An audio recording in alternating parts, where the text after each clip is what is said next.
Hello everyone, I hope everyone is fine. My name is Uwais Qayyum and I'm currently doing my PhD in computer science. And today I am going to present a new course that's Elixir programming. So, let's directly go to the introduction. So, why we are using uh, Elixir? What is Elixir? So, Elixir is basically built on top of Erlang virtual machine. As we go further in this course, I will be teaching you what's virtual machine, why we are using it, all these things. So it has a Ruby-like syntax. So Ruby is an old language, but its Elixir syntax is somehow match a Ruby. Elixir is a functional programming, so it's not class-based programming, just like uh, Java or Python, and it's dynamically typed language. So something about Elixir. So Elixir basically has inherited many things from different languages, such as it has inherited macros from Clojure and docsets from Python. There are many other features as well, but we will discuss them as we proceed further in the course. So the question is, why should you learn Elixir in 2021?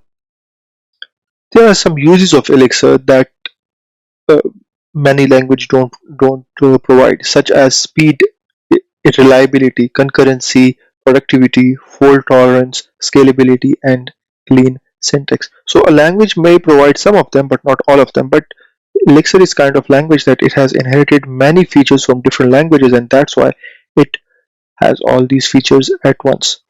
So its speed is good. So according to Stack Overflow in 2017, this is the chart of the popularity of different languages. So Rust was at top in 2017 by almost 73% of the developers, while if you can see Elixir is standing among the top 10 programming languages. So right now it's not that much advanced, but I think it's a really good time for you guys to start learning Elixir, because in future time Elixir will be everything, and it's the best time for you to start. There are some companies that already uses Elixir, such as Adobe, Pinterest, Discord, Pivotal. These are such some big companies that are using Elixir. But just like other frameworks, Elixir also comes with different type of frameworks. So the most famous frameworks are Phoenix, Nerve, Sugar, Trot, Keto, Maru, Plug, and Rax. But uh, we will be discussing about Phoenix and Nerves in our future videos. But let me just give you a brief introduction of what Phoenix is. So just like Django is for Python, it's a web framework. Such same as Phoenix is also a web framework for Elixir, and Nerves is used for packaging your whole code so that it will act as an executable that you can run on different machines.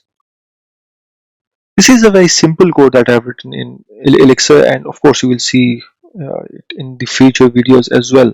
So here, if you can see, the def is a method or a function.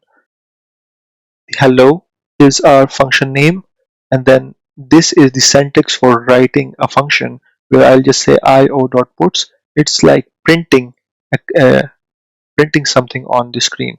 So io.puts hello world is just printing hello world on the screen. So as you can see, it's a very simple syntax for writing a function, and Elixir you will see them a lot because Elixir is a functional programming language, and you will only see functions in Elixir.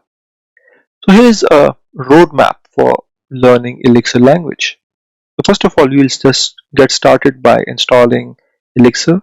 Then we'll go through the data types, and we learn about basic operations, then collections, in which we'll discuss about lists, map, keyword list, and tuples. Then enumerable is a very important concept in learning Elixir. Then pattern matching. Then we will go through control structures, functions, pipe operators, modules, mix commands, sigils. Sigils is very useful as well. So then the documentation, how you can document everything in Elixir. Then we'll go through testing, comprehension, strings, date and time, and much more. And much more I've written because later on, if I see that you guys are liking my videos and if you want more, then I can also create some uh, courses for Phoenix Web Framework, also for Ecto and different things.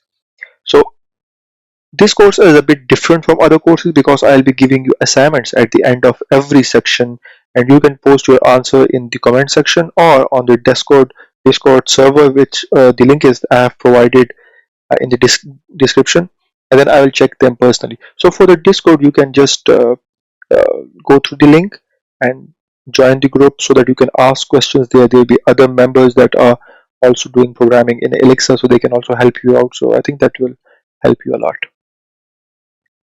Yeah, so on Discord server or on YouTube comments, you can just write your comments, and you can ask questions as well. So thank you so much. That's all for this video. See you in the next video where we will be starting our Elixir journey.